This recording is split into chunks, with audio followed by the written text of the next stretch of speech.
partition keeps prices down far more effectively.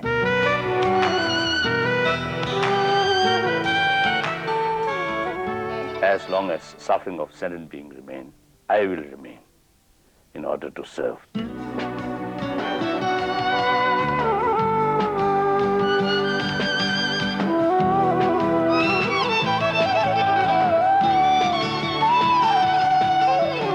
I imagined God like my grandfather.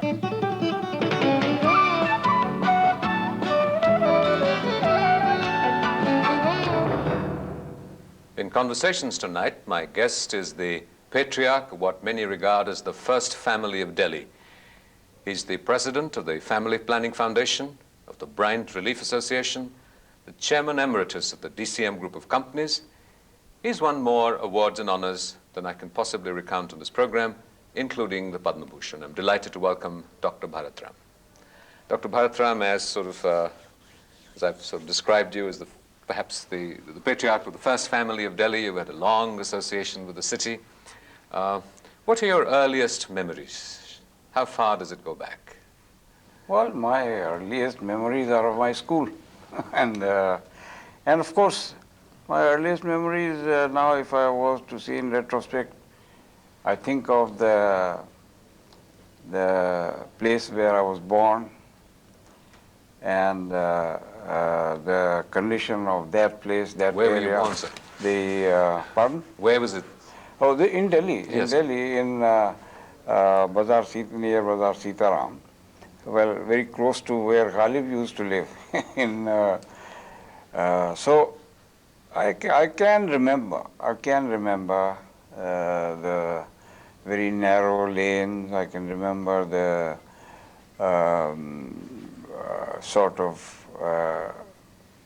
unhygienic sort of conditions where there was no drainage, there was no this thing. I can still remember that. That's with regard to the city. And then, of course, I can remember my school days when I first started in a school near our place called Charkhanwala. You know, the Delhi, in those days, the whole of Delhi city was around that area, what they call the Shah Jahan's, the area of Shah Jahan's Delhi. Are you despairing that in some ways, 80 odd years later, Delhi is still a pretty unhygienic city? Yes, I think so. I think it's really a pity. I also remember how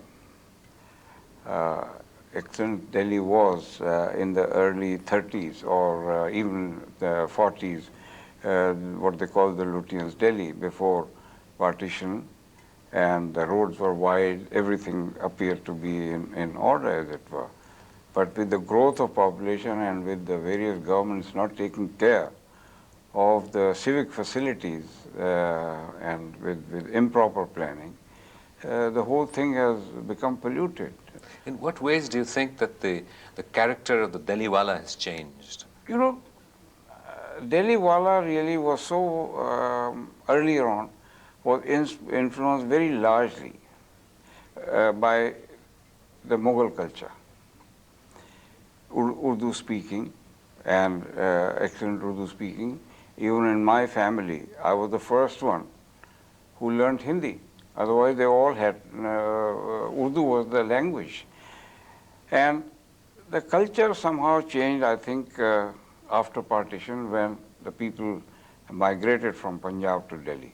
And then there was a change of what we may call the Delhiwalas now have become in a minority. I mean, if you were to say how many generations you would consider a person to be Delhiwalas, well, then in that case, we now have the first generation coming from other parts of the country. And also the other cultures came with the increase of the government activities and so on. People came from all over the country. So now it is really more a cosmopolitan city rather than Delhi.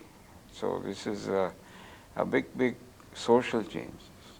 You've had a ringside seat, as it were, to phenomenal changes in sort of history, Indian history, as it were, happening in Delhi. And in some ways you have been a part of the process of watching this happen. What is sort of your most vivid memory when you look back in the last 80-odd years of life? Well, you know, history has changed. Basically, really, the change came after partition. And I can still remember how horrible it was in 1947 when there was really carnage and people were being killed, the Muslims were being killed, and so on. I mean, I can still remember that. That's vivid in my memory because it happened even in our factory. And we had to protect the Muslims very largely who were killed, because I know that it were the Sikhs and the Hindus who were killed on the other side of the border. And so the vengeance was on Muslims here. And we had to try and protect as many people as we could, even inside our factory. So that's one very vivid memory. After that, of course, the other era is just before, I would say, in my memory, is before a partition, and when the British were there. And there also, everything appeared to be orderly and civil and so on. And then after partition, again, I have a vivid memory of the few years when Nehru was alive, how things moved, how everybody really wanting to share, as it were, the fruits of independence. You know, we're about to celebrate the 50th anniversary of India's independence. How successfully do you feel that we have managed to take advantage of those fruits of independence, as it were? Well, you know, I tell you people, I'm neither, should we say, very happy that things have happened as they should have happened, nor am I so pessimistic that nothing has happened. One doesn't realize how difficult this country has been, how difficult this country is. You know, with so many languages, 14 or 15 languages, so many states, so many ethnic differences, so many religions, and then to run it as a democratic society is something remarkable to my mind. You know, when people try and compare India, very often economically they try to compare India with Taiwan and with Korea and with Japan and with so many other countries. They don't seem to realize that they don't have some of these problems which we have. And many of these countries, like countries which people try to compare with us, haven't had a democratic system. And therefore it's not comparable. So I personally think that the progress has not been as satisfactory as one would like to be. But taking into account the various constraints that we have, the constraints, democratic society always has some constraints because you have to go by consensus.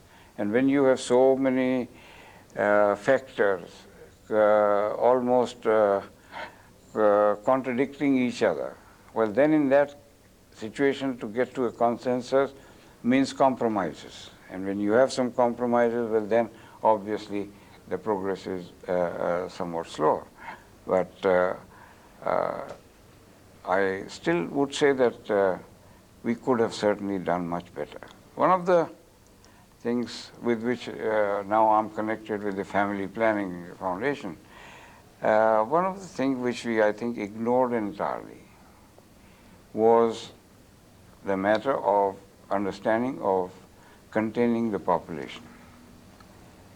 And this has created, to my mind, more problems, both economic and social. If we had given attention to the problem of population right from the time when we got independence, I have no doubt in my mind that I think we would have been one of the most developed countries of the world. Developed countries, not only developed countries, but we would have had a very high per capita income. I mean, I was talking to the other day somewhere, and I said, now our population is over 900 million. If our population today was something like 70 million, which is 700 million, which is also a very high rate of growth compared to what it was at the time of independence. Well, our standard of living would have been at least 5 or 7 times higher than it is today. Don't you say that, that there is a section of opinion that on the family planning and controlling population issue, this question of the sort of cart before the horse, that in some senses that if we have development, then populations inherently get controlled? No, it is that we did not give attention. Now, population control doesn't mean does not mean that we should have had any legislation for control of population, etc. Population control means the steps we should have taken. In other words, we should have given much more attention to education. We should have given much more attention to health.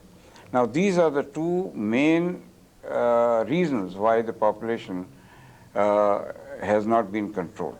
Take in our own country, take Kerala, where the population growth is comparable to some of the other Western countries. And it is very largely because the standard of education is very much higher there than it is in other parts of the country. And in comparison, we take some of the states like UP and Bihar, and these are the biggest states. And these states contribute to Bihar, well, what we may call the Hindi-speaking area, constitute nearly 40% of the total population.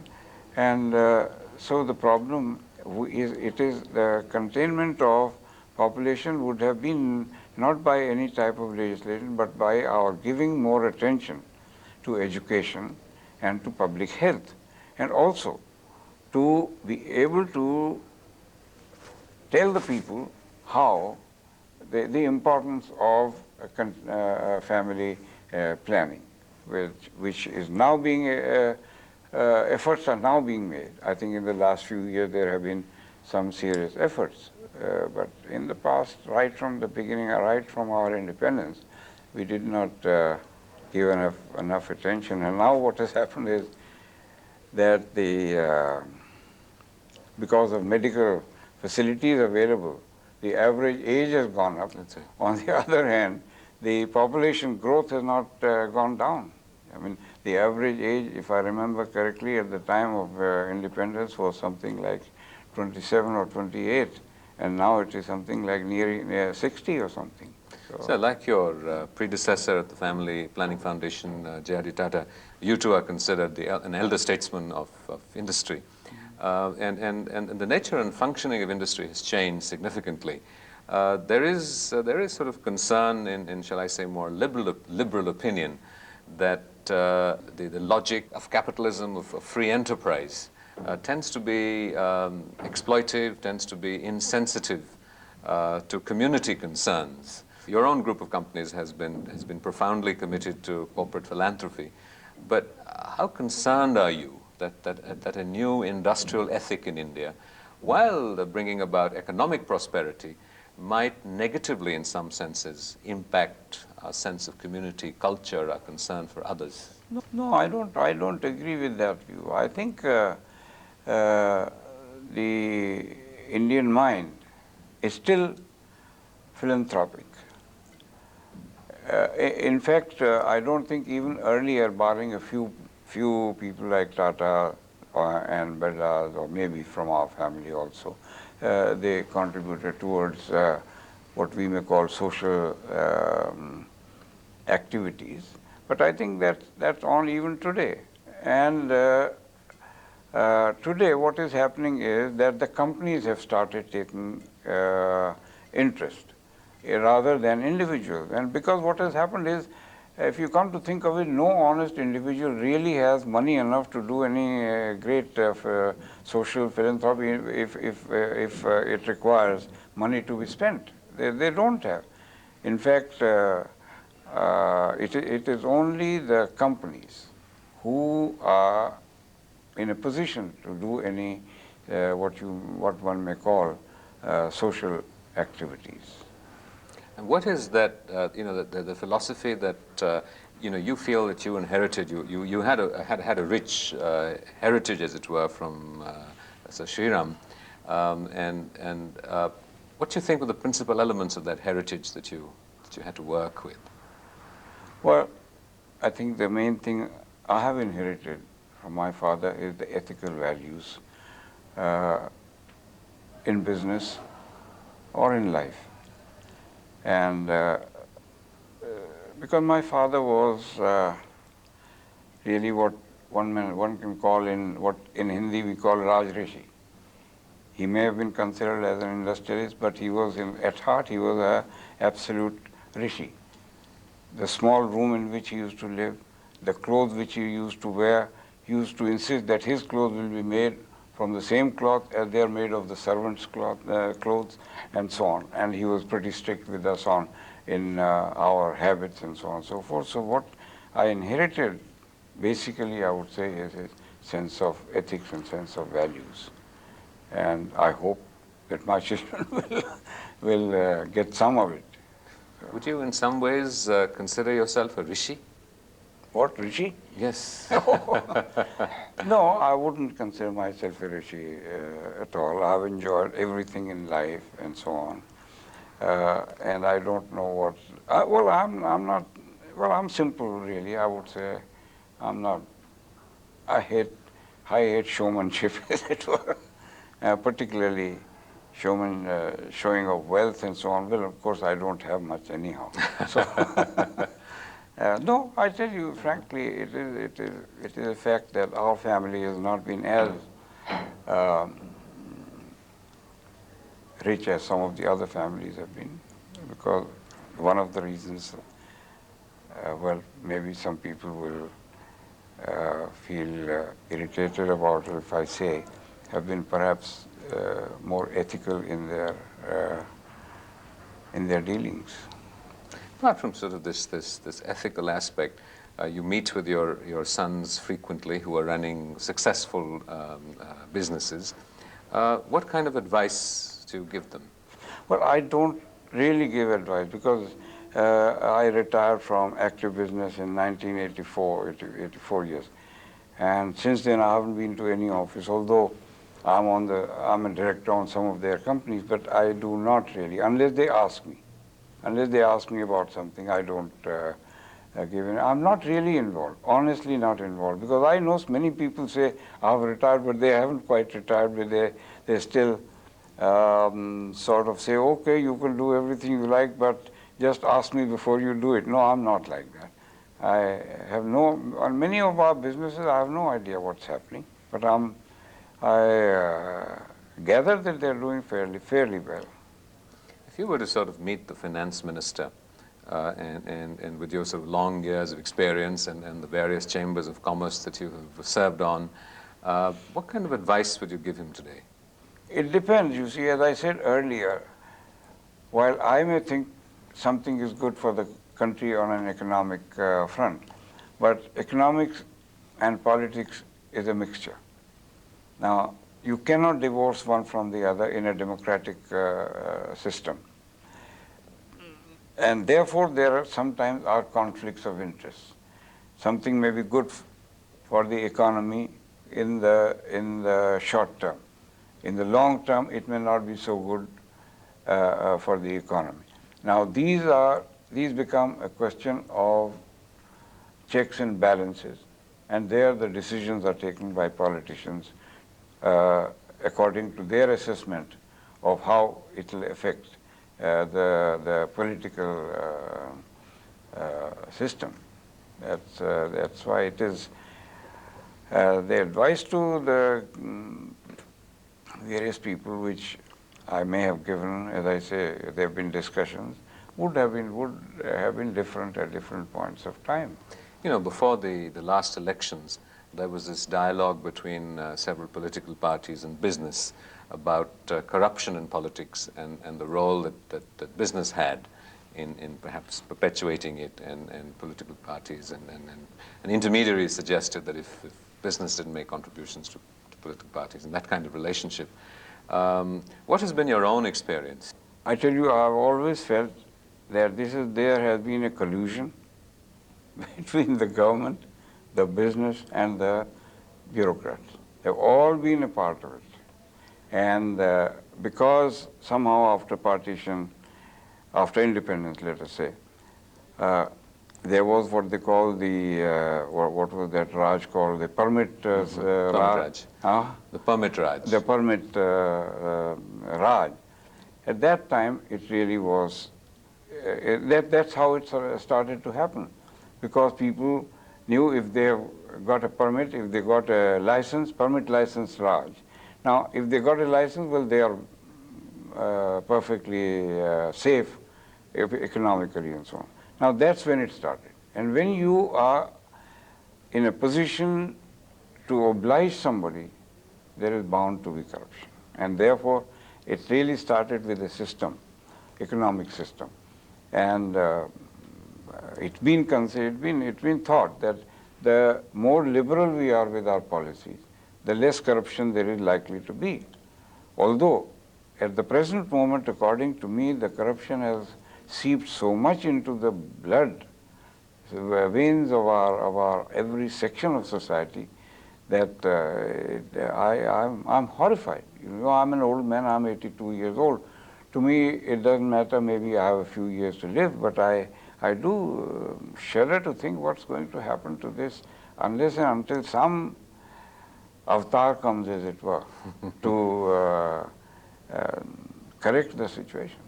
So you also serve on the governing body of a number of colleges, and you've had an active interest in education. What for you would you define as a good education that you hope that the institutions that you have helped establish and oversee, in a sense? No, I don't really think there is anything very wrong with our education system. The only thing which is not really right is that we have too many students in the colleges who don't deserve to be in the colleges. They don't have the mental caliber for it. But it's again a total problem of the country. Now, in other countries, the percentage of the percentage of boys who go to colleges is considerably less in terms of percentage of the students who pass out of schools than it is here.